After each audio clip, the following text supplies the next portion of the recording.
খেলা ভালো হোক, আম্পায়ারিং ভালো হোক, এগুলো সব ঠিক আছে, বাট প্লেয়ার্স পেমেন্টটা যেরকম মেক শিওর করে সব ক্লাব যে প্রত্যেকটা প্লেয়ার যেরকম পেমেন্ট পাচ্ছে। So that is the most important thing for me, because আমরা জানি আমাদের কান্ট্রি দেশে একটা সিচুয়েশনটা একটু ডিফারেন্ট হোয়াট ইট ওয়াজ। আর সব দিক থেকে বিপিএল বলেন, প্রিমিয়ার লিগ বলেন, প্লেয়াররা has suffered financially a lot. So I really hope যে কমিটমেন্টস গুলা ক্লাবগুলা করেছে, এই ক্লাবগুলোর প্রত্যেকটা টাকা যেরকম প্রত্যেকটা প্লেয়ার পাক, that is the top priority for me. And then obviously ক্রিকেটটা ভালো হোক। ক্রিকেট আম্পায়ারিং নিয়ে যেটা কমপ্লেন থাকে, এই জিনিসগুলো যেরকম বোর্ড টেক কেয়ার করুক, অ্যান্ড দেন ভালোভাবে আমরা টুর্নামেন্টটা শেষ করি। আবারও বললাম, my top priority will be players getting paid fully. Thank you. অসংখ্য ধন্যবাদ মোস্তফা নাইম।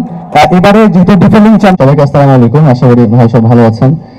যে টাইম ভাই যেটা বললো যে এটা খুব চ্যালেঞ্জিং একটা টুর্নামেন্ট, আমাদের বিপিএলটা হবে, বা পেমেন্ট ইস্যু অনেক ইস্যু সমস্যা হতে হবে, আমরা চেষ্টা করবো সবকিছু সুন্দর করার জন্য। এবং আমি প্র্যাকটিস হয়ে খেলতেছি যে ক্যাপ্টেনের নতুন মধ্যে আমার জন্য, এবং আশা করছি ভালো হবে, এবং আশা করি বিপিএলটা ঢাকা প্রিমিয়ারটা ভালো হবে ইনশাআল্লাহ। থ্যাংক ইউ সবাইকে।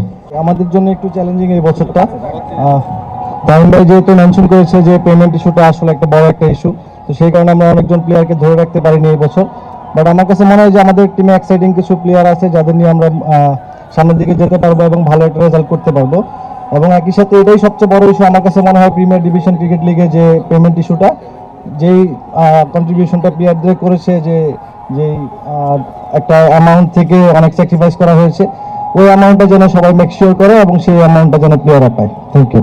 আসসালামু আলাইকুম। আশা করি এই বছরে চেষ্টা করব টিমের জন্য কন্ট্রিবিউট করার, বেস্ট পারফরমেন্স বের করে নিয়ে আসার। গাজী একটা দারুণ নাম, যেটা লাস্ট অনেক বছর ধরেই প্রিমিয়ার লিগে রাজত্ব করছে, ভালো খেলছে, ভালো ভালো প্লেয়ার এখান থেকে উঠে আসছে, এবং একটা চ্যাম্পিয়নশিপেরও নাম গাজী গ্রুপের আছে। আশা করি এই নামটা বজায় রাখার চেষ্টা করব, একটা দারুণ পারফরমেন্স দিয়ে টিমকে একটা ভালো পর্যায়ে নিয়ে যাওয়ার চেষ্টা করব। ধন্যবাদ।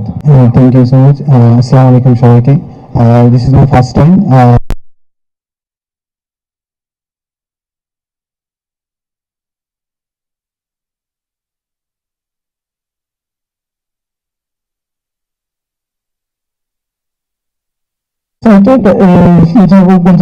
খেলতে, কারণ আর একটা নতুন টিম আমরা গড়েছি, তো আশা করি মাঠে ভালো কিছু করতে পারবো। আর এটা যেহেতু মানে প্রথমবার আমরা ঢাকা লিগে খেলতে পারছি, যেখানে পুরো সবগুলো ম্যাচই টেলিভাইজ হবে এবং থার্ড আম্পায়ারিং অ্যাডিশনালি অ্যাড হয়েছে, তো এটা আমার মনে খুব ভালো একটা সংযোজন আমাদের টিমের জন্য বা আমাদের ডিপিএল এর জন্য। Thank you.